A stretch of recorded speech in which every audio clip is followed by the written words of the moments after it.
Good evening. This is Frank Mcneil, and we are again for my second show of Talk of the Town. And I hope you had a great week out there. Man, the weather went up and down. We've been round and round, cold. I was out the other day and it was snowing and sleeting. And now today is a beautiful day out there. Sun shining, about 60 degrees right now. So, hey, I am really here to have some conversation with you. And, we're still working on this podcast. So I'm hoping you're enjoying it. And we're going to try to make it better as we go along. I'm in a learning curve, as they say, an old dog has to learn some new tricks here. So, well, let's talk about what's going on around Springfield.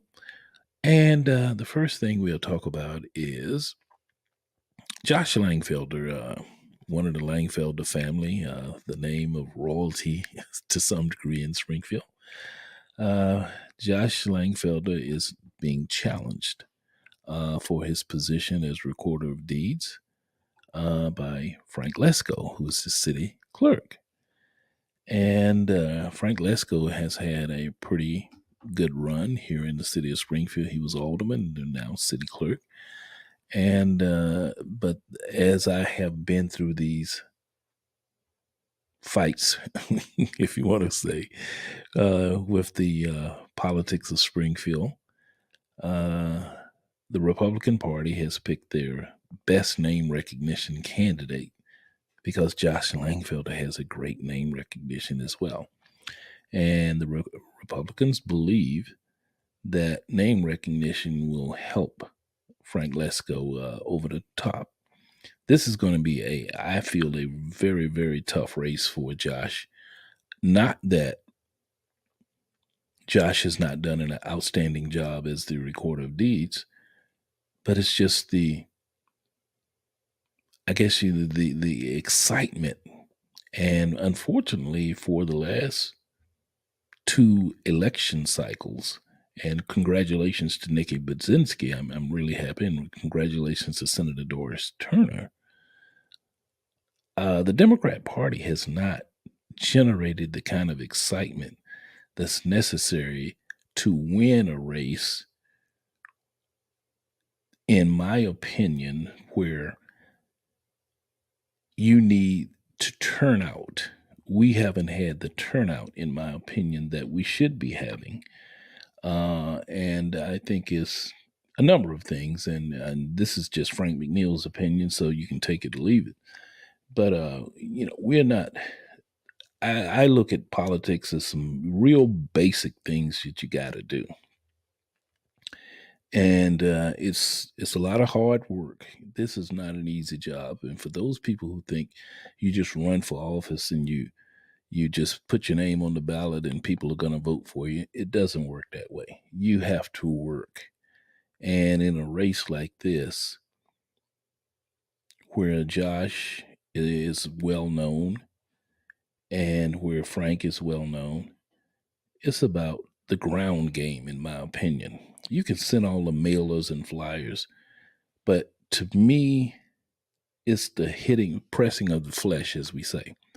For those people who can get out, and for Josh and his team, is to get out and knock on as many doors and to talk to as many people. I still believe, and I've talked to a number of people in the game that still believe that there's no substitute. There is no substitute for knocking on doors and meeting people. People get a feel for you. You get a feel for people when you knock on their door. You introduce yourself, and they ask you a few questions, or if they want to talk to you, and you talk to them about what your program, and you I used to have a stock speech when I would knock on the doors. This is, hey, I'm Frank Mcneil. I'm running for Alderman Ward 2. And here I am giving you who I am and why I feel that I'm the best candidate.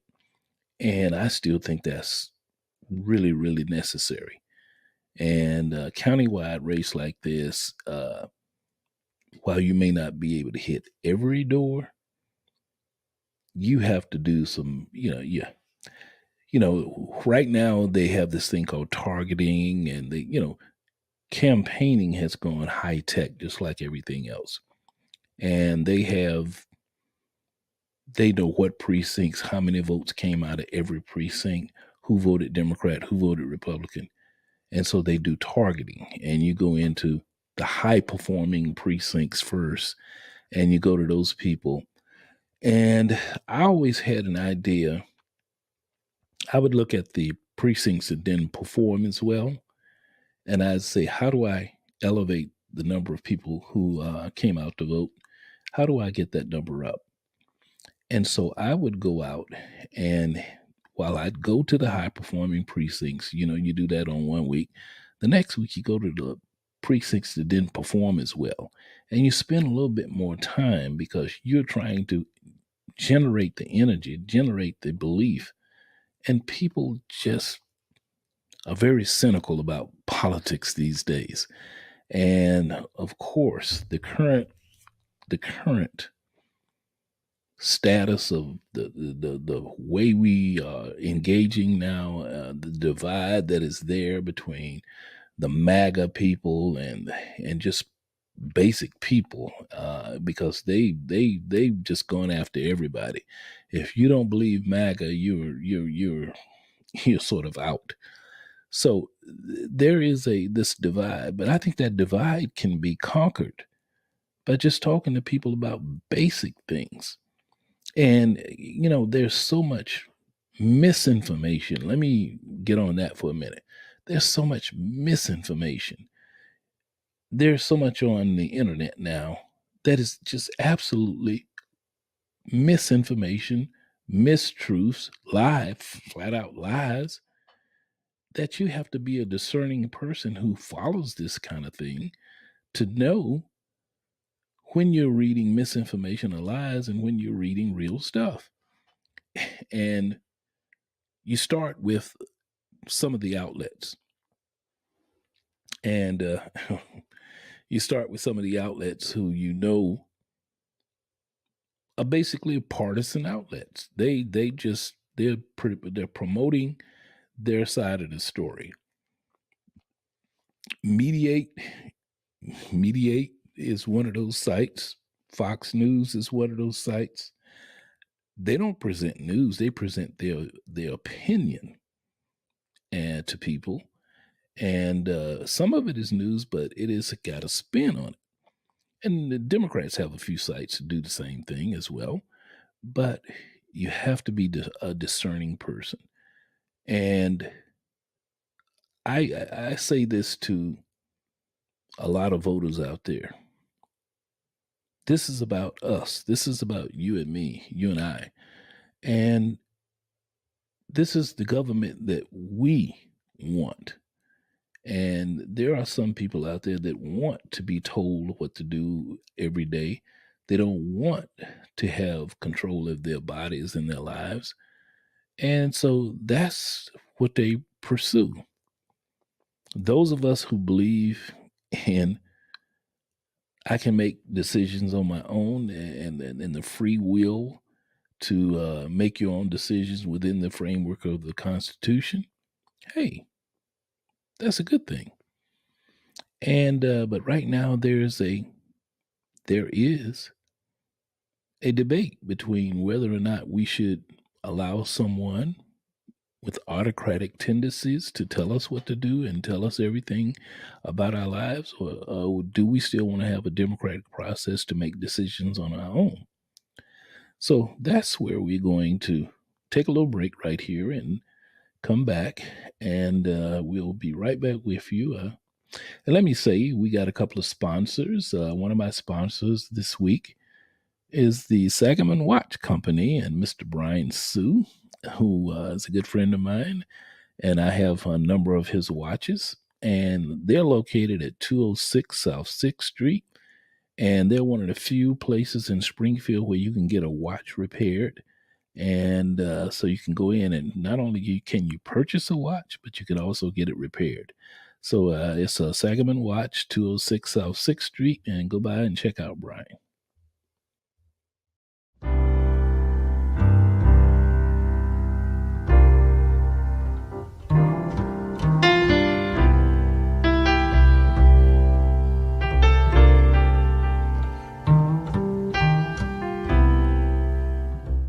just took a little break there, and oh man, there's a lot of stuff going on in the world, and try to keep you updated as much as possible.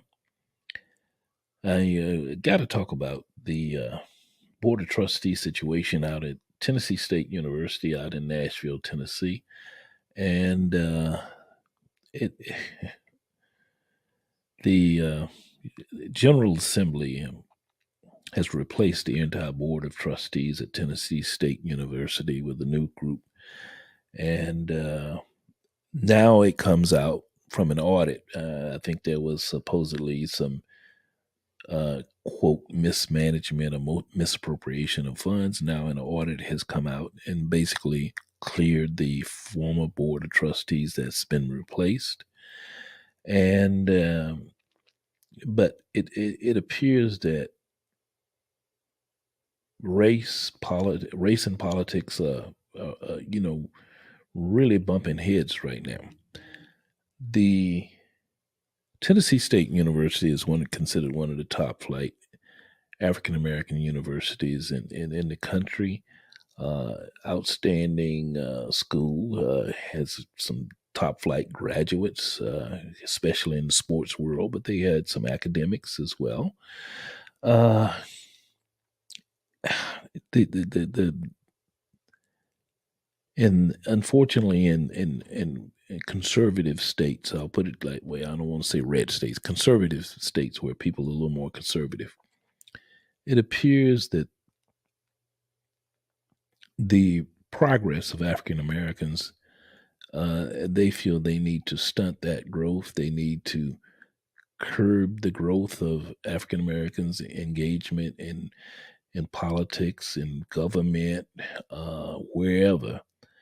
And the affirmative action and voting rights all play a role in this whole process, and that through the voting rights and the voting that the African Americans have achieved over the years, they have become more ingrained in society, and it appears that in unfortunately in red states or in the conservative states, they want to see a regression of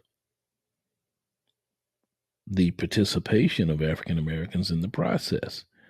And this is unabashedly racist, in my opinion. The strides that African Americans have made have come at a cost. This has not been free. I mean, as a child, as a man of the civil rights movement, starting in, I guess my birth started in around 1966 as a junior, senior in high school. Uh, we had marches, we demonstrated, and going to college, my freshman year in college, uh, engaged. Orangeburg, South Carolina, they killed students. We marched, we demonstrated. Dr. Martin Luther King was killed my freshman year in college. We marched, we demonstrated, and we fought for voting rights. We fought for inclusion. And now, all of a sudden, diversity and inclusion is a bad thing. I think this country has benefited extremely well from the diversity and the inclusion of African Americans in life, and no one can question that in every field of endeavor in this country, African Americans have played a significant role. And, to try to diminish, and Christopher Rufo, I think is his name, has really gone after diversity, engagement, and inclusion, uh, and they're trying to downplay the impact that African Americans have made in this country, in this world, and And I guess the one that's doing the most damage right now, I would have to say, is Ron DeSantis down in Florida. Uh, he got the Florida legislature just to basically say that, almost say that black people were not a part of the historical context of Florida, and we know better. And to try to put forth the argument that slavery was a good thing, it's just appalling to me that, and he had, unfortunately, a few African Americans that stood behind him. There are certain things, and I guess this is where politics have an impact on everyday life. And from, as we used to say, from the womb to the tomb, politics plays a role in your life. You're not a born person until you have a birth certificate signed by the county recorder. And you're not dead until the coroner, the elected coroner and the elected sign your death certificate. So you're engaged in the political process from that perspective. However, man, how can you just try to wipe the slate clean of all of the things? Uh, you, you can go through the inventions and the patents that have been procured by African Americans, and you can go through from anything from aerospace all the way down to the super soaker that was all, patented by African Americans. Significant, we've seen the movie of the ladies who helped with NASA getting people into space. And we and there are people out there who want to diminish the accomplishments of these people who went out and did what they could do to make this country, this world, a better place. And all of a sudden, it's that we don't need that. We want to diminish your impact. We want to diminish your contribution to American society. And so, as we look at this, and I'm asking you out there, what do you think? How do we get out of this downward spiral? I consider this a downward spiral to where we are denigrating accomplishments of people, black people predominantly, but also anybody, any individual of color. And it's being a robust group of people who are out there promoting this. And unfortunately, young lady Candace Owens is one of the ones that, unfortunately, uh, ha- she said that Juneteenth was a hoax, and or Juneteenth was, she diminished Juneteenth. And for those of us who know what Juneteenth is and why we celebrate Juneteenth, because slaves was freed, except the slaves down in Texas, and it was until the general rode into town and said 2 years later that these slaves are free. We don't have to talk about reparations, but if I worked for 2 years for free, or if I worked for 2 years not even knowing I was free, then why wasn't I compensated for that? Nobody talks about that. Nobody talks about the fact that when we celebrate the 4th of July, and when the late, the great Frederick Douglass talk about, why should I celebrate the 4th of July? Because at the time we started the celebration of 4th of July, slaves was people, black people were still enslaved. So what was their celebration for, the 4th of July? And we could go on. We are now Americans. We're all Americans now. And, I was born and raised here. So I can say I'm an African American because of my heritage, but I am just as true blood American as anybody, wherever they came from, Slovenia, Slovakia, uh, Ireland, Italy. I'm just as American as any of them because their forefathers came here from somewhere else as well. Only thing, my forefathers came here in bondage. And to think that after 300, 400 years of slavery and Jim Crow and all of the things we've been through, and then we have to talk about not only slavery, but state sanctioned, government sanctioned segregation. Harry Truman desegregated the United States military, 1947, 48.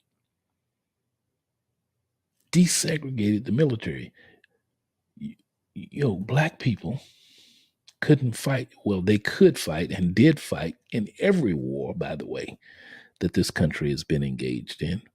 Black people fought in it and fought for the United States government.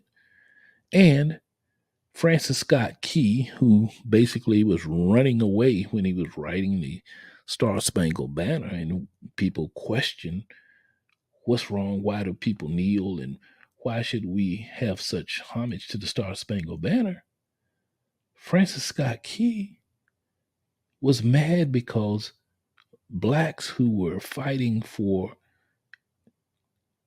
England at the time were, were promised their freedom, that they would be free. So while he was writing that second and third verse of the Star Spangled Banner, where he basically was diminishing the African Americans who were fighting, it was about freedom. So I'm sort of getting all over the place right now, but I think sometimes we have to remind ourselves, and I have to remind other African Americans, because Charlemagne the God, I don't listen to him very often, but I listened to a part of his show where he just went down about how DEI was not important. And all I can say is money drives so many things in this country now that he's on iHeart Radio, and we know that's a for profit industry. So I'm just going to leave it at that and let you all understand that Charlemagne the God was making money for his sponsors. And so when people hear that DEI is not a good thing for this country, and I think it is,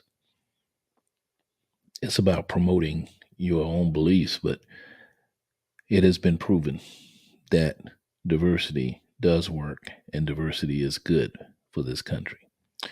All right, ladies and gentlemen, take another little break right here. And one of my other sponsors is Boyd's New Generation restaurant down on South Grand Avenue.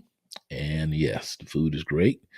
And Tammy and Stevie and Chasla, go by and say hello to them and get some of the good food they produce down there. And yes, they have some great desserts, and I should stay away from them. But Boyd's New Generation restaurant down on South Grand, go by and get a meal.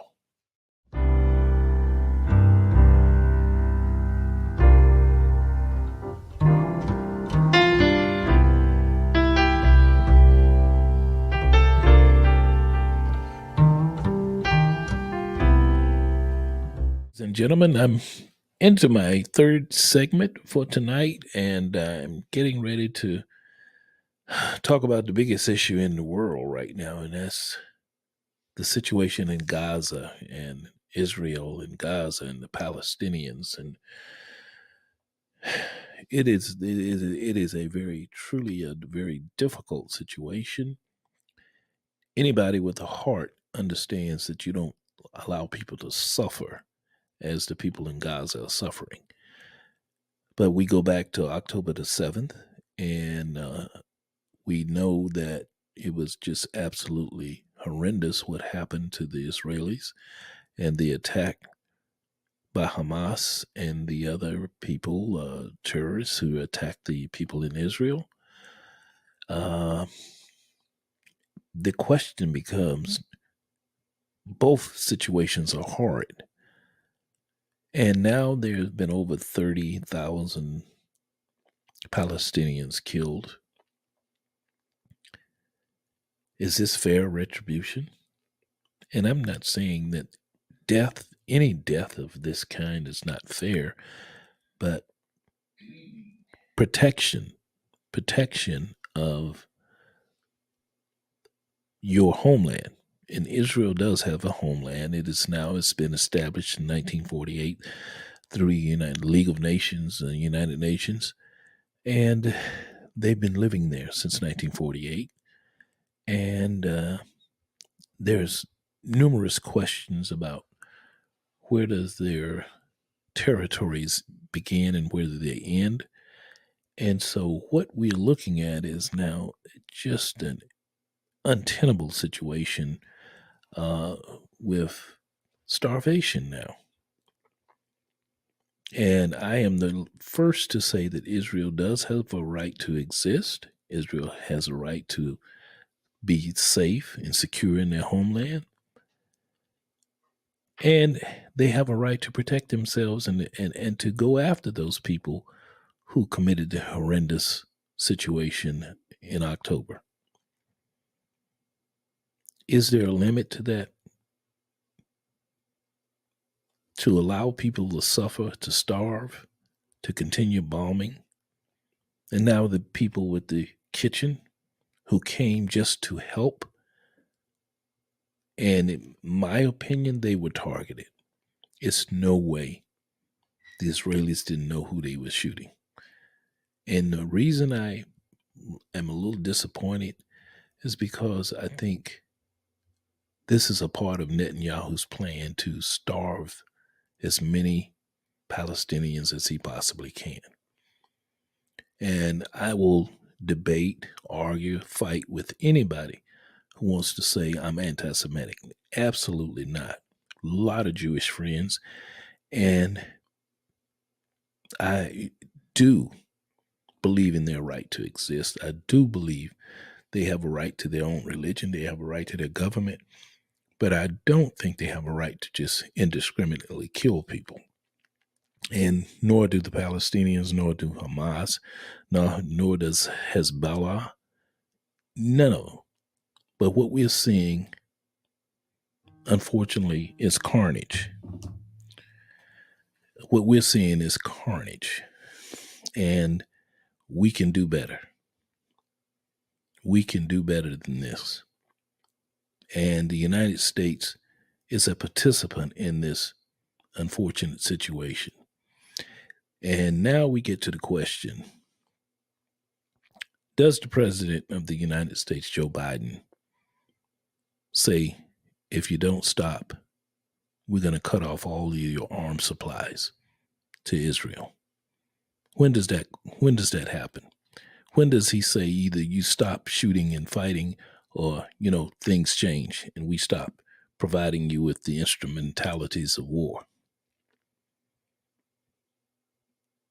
These are all questions that Joe Biden is now sitting on a hot seat. There are people all over this country and all over the world who are down on Joe Biden. And Joe Biden is not the only president that has supported Israel in controversial times when there was a thought that Israel had exceeded its authority and capacity. They have created settlements and occupied territory that everybody knows that were illegal. And the United States has supported. But I think this, because of the suffering and the mass starvation that is happening, around the world, people are saying this goes too far. And so Joe Biden is now being as they say, the yoke is being put around his neck to make a decision. When does Joe Biden say, Benjamin Netanyahu, we're going to curtail arms delivery, arms sales to you until you ceasefire and we can get people to the table and try to resolve this? They have basically destroyed they basically destroyed the country in which the Palestinians were living. I mean, to rebuild, can they rebuild? Will they rebuild? Should the United States give aid for the Palestinians to rebuild? How does this come to some resolution? I'm just a regular guy who has thoughts. We live and we are the great melting pot of the world. No other country in the world is like the United States of America, and I'm blessed and happy to be able to live here. But there's now some people who, just like, suppose the Indians had taken the idea of what some of the people around the world, suppose the Indians had just said, we don't want any settlers here. We don't want you in 1619 when you got off the boat. We don't want you here. We're just going to kill you. Suppose that had happened when we first came to the United States of America. All of a sudden, the indigenous people that were here are on the depths of about ready to be what? How should I say? They're about to be a non-existent entity in this world, in this country. And they were here when people landed here. And it's almost like we have a right. Does might make right? So I'm just leaving you some things to think about until I get back to you next week. I just wanted to talk about that because Joe Biden's got to make a decision. President Joe Biden, let me be more precise about that. And let me honor the position.